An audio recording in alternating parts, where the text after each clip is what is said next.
Hello guys, this is Sapphire Morningstar with a review of The Gifted, Season 2, Episode 3, titled Complications. So within this episode, we start off 6 years ago. We see Marco's dying father reject his son because he was a mutant, as we know. And then also within that little exchange, we also find out that Marco's mother was a mutant, but she didn't use her powers. So that explains where he get the mutant abilities from. And it's kind of messed up because, Marco's coming to see his daddy. He's dying of cancer. He's up in this church, being assisted by nuns. And, he just trying to, make amends with his dad. Like, hey, Dad, I'm coming to see you. Cash. I could go help get you the best, help care, for your cancer stuff. He's like, no, I don't want your help. And blah, blah, blah, blah. I'm like, this is your only son, and you about to die on your damn bed. Being prejudiced against your own fucking son. That's just sad right though. That's literally sad. And then in the present, he ends up getting called by the Frost because the cure baby's jaundice. She has a severe case of jaundice, and nothing they have been doing is helping. And the doctors think that it would be a good idea, essentially, to bring it. Could have given the fact that the child is born of two mutants. So obviously daddy probably would be the best choice. So, he has to cover up he has to pretty much blindfold himself so he doesn't see where their location is. And so he's only supposed to go in there, heal the baby, and be done. So we see him see his child. And it's very emotional. This is the first time he's seeing his daughter. Polaris tells him her name is Dawn. And you have this beautiful emotional moment, it's just so beautiful. So then he, heals her with his powers. And then he's like, okay, the baby's here, it's time to go.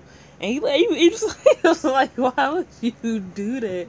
And you see the little baby, you see Dawn wrap her finger around his finger. You see her wrap her hand around his finger. He's like, oh my god, I can't overload of cuteness. And then he was like, you gotta go. I'm like, really? No offense, but as much as I do like Lorna's character, this moment right here made me really hate her. He's the father of your baby, and you are literally keeping him away from out of his child's life, which is really fucked up. Because he also gives her the little rattle that he made for her and stuff. That's really a dick move, selfish move. A really selfish move. Now, I'm not saying if Eclipse wasn't, a good dad, but he's trying to be a good dad, but your actions is literally preventing him from doing so.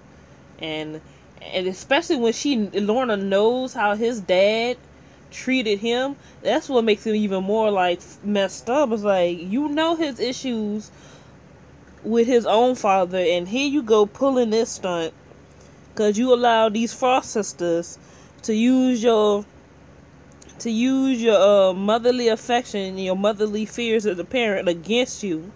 Let them put some image in your head to keep you in the inner circle. You're letting yourself be manipulated because they're using. Because you gotta think about it, when people are scared, it's easy to get them to do shit. So in Lorna's case, she's a parent now, so her fear is her worry is primarily for her child. So they're using that against her.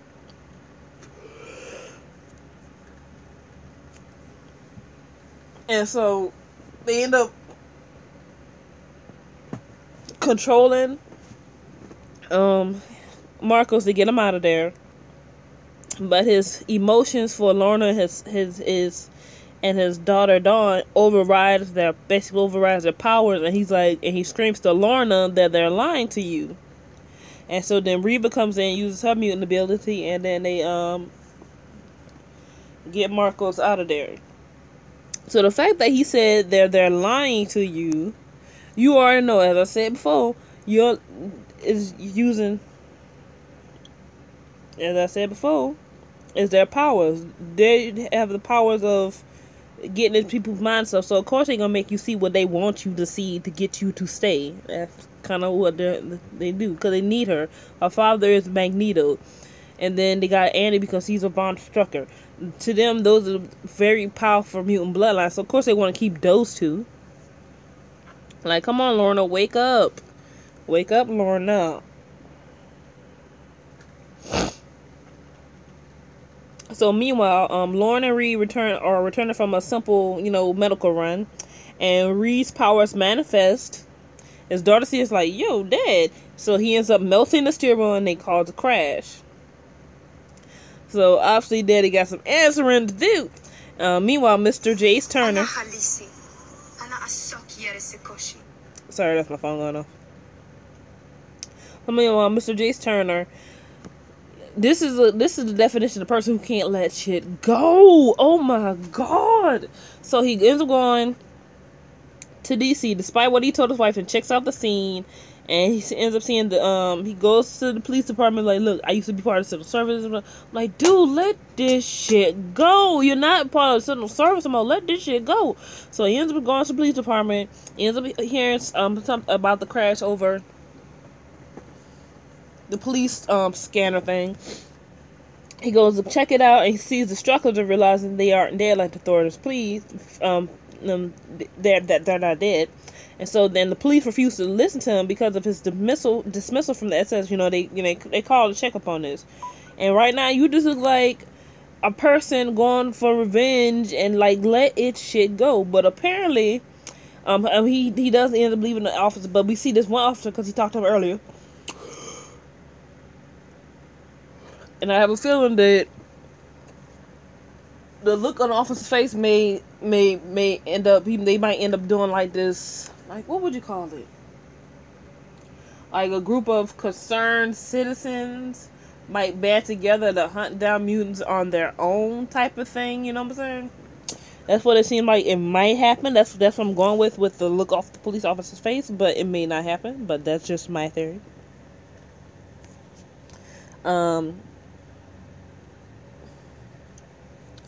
We have John and Clarice searching for Erg's group. That's how you pronounce it, apparently. Erg's group in the sewer. Erg ends up meeting with Clarice. Just wants to talk to Clarice only. And he tells her that mutants live down here away from everyone else, and the ones who don't have a already identified feature that you can tell they're mutants, like their hair color, the eyes, markings on the face. Like Clarice, it's her hair, it's her eyes, she has this mark on her face, and her ears are like pointed. And for the ones that don't have those any of those, off the top identified marks, they put an M on their they mark themselves with an M. He also tells her the story about this little girl over here, that people was these people that call themselves the Purifiers, which that's what I'm talking about right now, Purifiers.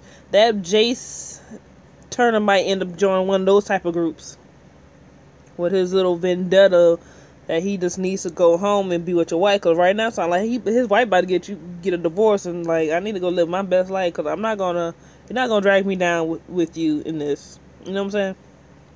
But anyway, he's telling about the story of the girl and that they basically beat her and ripped out her fucking voice box, or cut out her voice box. I'm like, what the fuck? And so basically he wants to use Clarice to as a spy on the surface world. Reed, when they return, he confesses his powers to Caitlin, and Clarice ends up finding out from Erg that the Frost was looking into the health department, and Marcus returns swearing revenge, and then we see Reva preparing for the next phase of her plans. So overall, this episode was definitely good. I loved more. Overall, this, like previous episode, it was good, but this episode I really liked because we got to see more of Marcus, especially when he got to finally hold Dawn. That was the most, that part right there just touched me so much. That scene right there, oh my god. The look of his face, like, hey, this is my little girl. Like that part was just so emotional. It's like, oh my god, I just can't. And then they just tell him, okay, we got what you need, go. That was just so heartbreaking. Like, you cannot just like give somebody hope and then snatching it away from them in the same breath. You know what I'm saying? That like Lorna really pissed me off this episode. Like, you see how this is affecting Marcos, and you just gonna be like, come on, Lorna, open your eyes, man. Open your eyes, Warner. But anyway, overall, this episode was good. I can't wait for next episode. So comment, subscribe, and see you guys next time. Bye.